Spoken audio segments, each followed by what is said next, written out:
ഇപ്പോൾ ഞങ്ങൾ രാഷ്ട്രീയത്തിലുണ്ട്. വ്യക്തിപരമായും നമ്മളൊരിക്കലും വിമർശനത്തിന് അതീതമല്ല. ആർക്കും നമ്മെ വിമർശിക്കാൻ പറ്റും. പക്ഷേ അതൊക്കെ ഒരു വ്യക്തിപരമായ വിമർശനങ്ങൾ ഞങ്ങൾ ഉൾക്കൊള്ളുന്നുണ്ട്. പക്ഷേ ഇങ്ങനെയുള്ള സമൂഹ മധ്യത്തിൽ തേജോവധം ചെയ്യാനുള്ള ശ്രമം ആര് നടത്തിയാലും അതിനെ ഒറ്റക്കെട്ടായി നേരിടുക എന്നുള്ളതാണ്. പാണക്കാട് മുനവറലി ശിഹാബ് തങ്ങൾ ഇപ്പം റിപ്പോർട്ടറിനൊപ്പം ചേരുകയാണ്. ഇപ്പം തെരഞ്ഞെടുപ്പ് ഇങ്ങനെ അടുക്കുകയാണ്. പലതരത്തിൽ ഭയങ്കര ആവേശമായിട്ടുള്ള പ്രചാരണമൊക്കെയാണ് മുന്നോട്ട് പോകുന്നത്. ഈ ലീഗ് സ്ഥാനാർത്ഥികളുടെ ഒരു വിജയം അല്ലെങ്കിൽ UDF സ്ഥാനാർത്ഥികളുടെ ഒരു വിജയം അത് എങ്ങനെയാണ് നോക്കിക്കാണുന്നത്? ലീഗ് സ്ഥാനാർത്ഥികൾ വലിയ പ്രതീക്ഷ ആണ് ഈ സാഹചര്യത്തിൽ സ്ഥാനാർത്ഥികൾക്കൊക്കെ ഉള്ളത്. വലിയ വിജയ പ്രതീക്ഷയാണ്. കാരണം സ്ഥാനാർത്ഥിത്വം പ്രഖ്യാപിച്ച അന്ന് മുതൽ തന്നെ ജനങ്ങളെ ഗോതയിലാണ്. വലിയ ഓളങ്ങളാണ് എല്ലാ ഇടങ്ങളിലും ഉണ്ടാക്കിയിട്ടുള്ളത്. പ്രത്യേകിച്ച് യുവാക്കളുണ്ട്, സ്ത്രീകളുണ്ട്. ഇതൊക്കെ ലീഗിൻ്റെ സ്ഥാനാർത്ഥി പട്ടിക കണ്ട് ഒരു വലിയ വിസ്മയം ആളുകൾക്കിടയിൽ ഉണ്ടായിരിക്കുകയാണ്. അപ്പോൾ അതിൻ്റെ ഒരു റിസൾട്ട് എന്തായാലും ഈ ഒരു ഇലക്ഷൻ റിസൾട്ടിൽ ഉണ്ടാവുമെന്നുള്ള ഒരു വലിയ പ്രതീക്ഷ ഞങ്ങൾക്കൊക്കെ ഉണ്ട്. ഈ ഫാത്തിമ തഹ്ലിയയുടെ സ്ഥാനാർത്ഥിത്വം, പേരമ്പ്രയിലെ സ്ഥാനാർത്ഥിത്വവുമായി ബന്ധപ്പെട്ട് വലിയ വിവാദങ്ങളാണ് ഇപ്പം നടന്നുകൊണ്ടിരിക്കുന്നത്. കഴിഞ്ഞ ദിവസം INL നേതാവ് അഹമ്മദ് ദേവർകോവിൽ പറഞ്ഞത് ഫാത്തിമ തഹ്ലിയ ആരുടെയോ സ്പോൺസർ സ്ഥാനാർത്ഥിയാണ്, ആരെയോ പ്രത്യേകിച്ച് ജമാഅത്ത് ഇസ്ലാമിയുടെ നിർദ്ദേശപ്രകാരം കെട്ടിയിറക്കിയ സ്ഥാനാർത്ഥിയാണ് എന്നുള്ളത്. അതിന് പ്രധാനമായിട്ട് ചൂണ്ടിക്കാണിക്കുന്നത് തദ്ദേശ തെരഞ്ഞെടുപ്പ് കഴിഞ്ഞ അവർ കൗൺസിലറാണ്. അതിന് തൊട്ടുപുറകെ തന്നെ നിയമസഭാ തെരഞ്ഞെടുപ്പിലേക്ക് അവർ പരിഗണിക്കുന്നു. വനിതാ ലീഗ് അവിടെ നിൽക്കുന്ന സമയത്ത് അവരെ ആരും പരിഗണിക്കാതെ ഫാത്തിമയെ പരിഗണിക്കുന്നു. അപ്പം അത് ആരുടെയോ നോമിനി ആയിട്ടാണ് എന്നത് ഗൂഢലക്ഷ്യത്തോടു കൂടിയിട്ടാണ് എന്നുള്ളതാണ്. അതിനെന്താണ് മറുപടി? അല്ല, ലീഗ് ഒരു സ്ഥാനാർത്ഥിയെ പ്രഖ്യാപിക്കുമ്പോൾ അവരുടെ വിന്നബിലിറ്റിയാണ് നോക്കിയിട്ടുള്ളത്. പേരാമ്പ്ര പോലുള്ള സ്ഥലത്ത് ഒരു ഫൈറ്റിംഗ് മണ്ഡലമാണ്. ലീഗ് അവിടെ ജയിക്കാത്ത മണ്ഡലമാണ്. ഇതുവരെ UDF അവിടെ ഒരുപാട് കാലങ്ങളായി, ഏകദേശം 50-ലാണ് തോന്നുന്നു അവിടെ ആദ്യമായി ഒരു UDF ജയിച്ചിട്ടുള്ളത്. അതിനുശേഷം ഇപ്പോൾ LDFൻ്റെ കയ്യിലാണ്. അപ്പോൾ അവിടെ ഈ കഴിഞ്ഞ ത്രിതല പഞ്ചായത്തിൽ വലിയ ഓളം സൃഷ്ടിക്കാൻ സാധിച്ചിട്ടുണ്ട്. അപ്പോൾ അവിടെ ഒരു പരീക്ഷണം നടത്തുക എന്നുള്ളതാണ് ലീഗ് ആലോചിച്ചത്. അപ്പോൾ അവിടെ ഏറ്റവും തിളക്കമാർന്ന ഒരു സ്ഥാനാർത്ഥിയെ നിർത്തുക. അത് ഒന്നാമത് യുവതിയാണ്, യൂത്ത് ലീഗിൻ്റെ ഭാരവാഹിയാണ്, നല്ല പ്രാസംഗികയാണ്, ഈ നീതിക്ക് വേണ്ടി പോരാടിയിട്ടുള്ള ഒരു വ്യക്തിയാണ്. മാത്രമല്ല LLBയും LLM ഒക്കെയുള്ള നിയമ മേഖലയിൽ വലിയ അപജ്ഞയുള്ള ഒരു കുട്ടിയാണ്.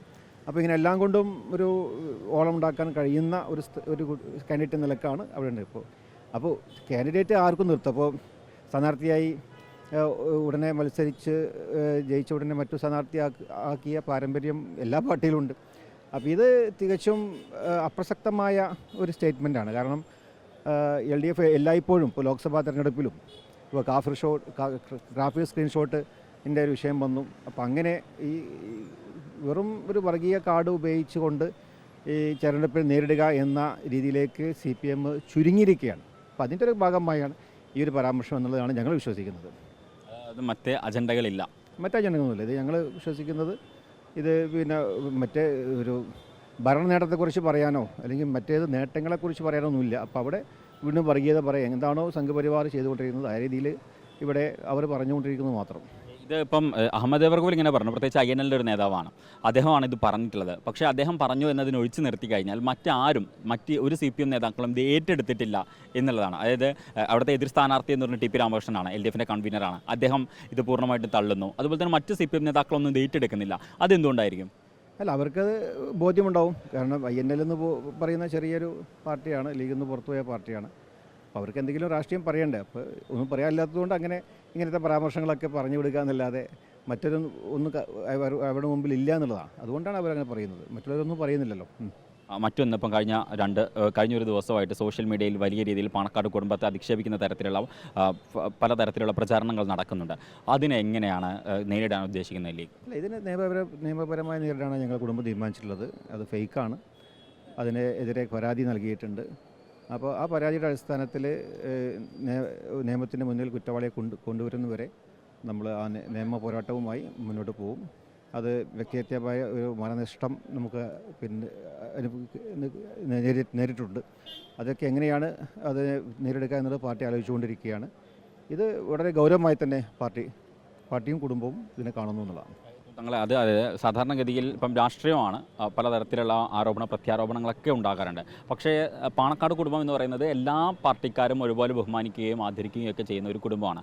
ആ കുടുംബത്തിനെ ഇങ്ങനെ ഇത്ര രാഷ്ട്രീയപരമായിട്ട് പലതരത്തിലുള്ള ആരോപണങ്ങൾ ഉന്നയിക്കുകയും ഇങ്ങനെ കുടുംബത്തെ വ്യക്തിയെ അധിക്ഷേപം നടത്തുന്ന തരത്തിലുള്ള പ്രചാരണങ്ങൾ ഉണ്ടാകാറില്ല. അപ്പം അത്തരം രീതിയിലേക്ക് കടക്കുമ്പോൾ അതിന് മറ്റേതെങ്കിലും തരത്തിലുള്ള ഗൂഢലക്ഷ്യങ്ങളുണ്ട്, അല്ലെങ്കിൽ ഏതെങ്കിലും രാഷ്ട്രീയ പ്രസ്ഥാനത്തിൻ്റെ ഏതെങ്കിലും തരത്തിലുള്ള നീക്കങ്ങളാണോ? പൊതുവായി ഇപ്പോൾ ഞങ്ങൾ രാഷ്ട്രീയത്തിലുണ്ട്. വ്യക്തിപരമായും നമ്മളൊരിക്കലും വിമർശനത്തിന് അതീതമല്ല. ആർക്കും നമ്മെ വിമർശിക്കാൻ പറ്റും. പക്ഷെ അതൊക്കെ ഒരു വ്യക്തിപരമായ വിമർശനങ്ങൾ ഞങ്ങൾ ഉൾക്കൊള്ളുന്നുണ്ട്. പക്ഷേ ഇങ്ങനെയുള്ള സമൂഹ മധ്യത്തിൽ തേജോവധം ചെയ്യാനുള്ള ശ്രമം ആര് നടത്തിയാലും അതിനെ ഒറ്റക്കെട്ടായി നേരിടുക എന്നുള്ളതാണ്. അത് പാർട്ടി അതിൽ ഇപ്പോൾ ഇലക്ഷൻ ആയതുകൊണ്ട് അതിൻ്റെ രാഷ്ട്രീയ പ്രേരിതമാണോ എന്നതുപോലും നമുക്ക് സംശയിക്കേണ്ടിയിരിക്കുന്നു. അതുപോലെ ഇപ്പം കുടുംബത്തിനെതിരെയുള്ള ഒരുപാട് ആക്ഷേപങ്ങൾ നേരത്തെ പല കോണുകളിലും ഉയർന്നിരുന്നു. അപ്പം അതൊക്കെ ഇതിൻ്റെ ഒരു മാനദണ്ഡമായി ഉണ്ടായേക്കാം. അപ്പോൾ അതൊക്കെ എന്താണെന്ന് മനസ്സിലാക്കിക്കൊണ്ടിരിക്കുകയാണ്, അതിനുള്ള അന്വേഷണം നടത്തിക്കൊണ്ടിരിക്കുകയാണ്. ഈ ജമാഅത്ത് ഇസ്ലാമി ഇതുവരെ സ്ഥാനാർത്ഥികളൊന്നും എവിടെയും പ്രഖ്യാപിച്ചിട്ടില്ല. അവരവരുടെ നിലപാടും ഇതുവരെ പ്രഖ്യാപിച്ചിട്ടില്ല. അവർ എന്താ പറയുക, മൗനം സമ്മതം എന്ന നിലയ്ക്ക് ഇത്തവണ UDF നെയാണോ പിന്തുണയ്ക്കുന്നത്? അല്ല, അത് നേരത്തെയൊക്കെ ഈ വിഷയവുമായി ബന്ധപ്പെട്ട് സംസാരിച്ചിട്ടുണ്ട്. അത് ലീഗ് അതിൻ്റേതായ നയം വ്യക്തമാക്കിയിട്ടുണ്ട്. ഇപ്പോൾ ഒരു വലിയ തെരഞ്ഞെടുപ്പാണ് വരാൻ പോകുന്നത്. ഈ തെരഞ്ഞെടുപ്പിൽ ഇവിടെ UDF ജയിക്കണം. അതിനുള്ള ചില നീക്കുപോക്കങ്ങളൊക്കെ സാധാരണ മണ്ഡലങ്ങളൊക്കെ തന്നെ ഉണ്ടാവും. അപ്പോൾ അതൊക്കെ നമ്മുടെ ആശയപരമായ ഒരു വിയോജിപ്പ് എല്ലായിടെങ്കിലും നിൽക്കുന്നതോടൊപ്പം തന്നെ ഇപ്പോഴുള്ള ഒരു വലിയ ഒരു നിർണായകമായ തെരഞ്ഞെടുപ്പിൽ വിജയിക്കുക, അതിന് ചില രീതിയിലുള്ള വിട്ടുവീഴ്ചകളൊക്കെ ചെയ്യേണ്ടി വരുന്നു എന്നുള്ളതാണ് ഈ ഒരു കാലത്തെ രാഷ്ട്രീയ പ്രസക്തി. പണക്കാട് മുനവറിൽ ശിഹാബ് തങ്ങളാണ് നമുക്കൊപ്പം ചേർന്നിട്ടുള്ളത്. എന്തായാലും ഈ തെരഞ്ഞെടുപ്പിൽ വിജയം അത് ഉറപ്പിച്ചുകൊണ്ടാണ് പണക്കാട് മുനവറിൽ ശിഹാബ് തങ്ങൾ റിപ്പോർട്ടറൊപ്പം ചേർന്നിട്ടുള്ളത്. വീഡിയോ ജേർണലിസ്റ്റ് സുബൈർ ഫൈസിക്കൊപ്പം reporter Shahad Rahman, in reporter, Kozhikode.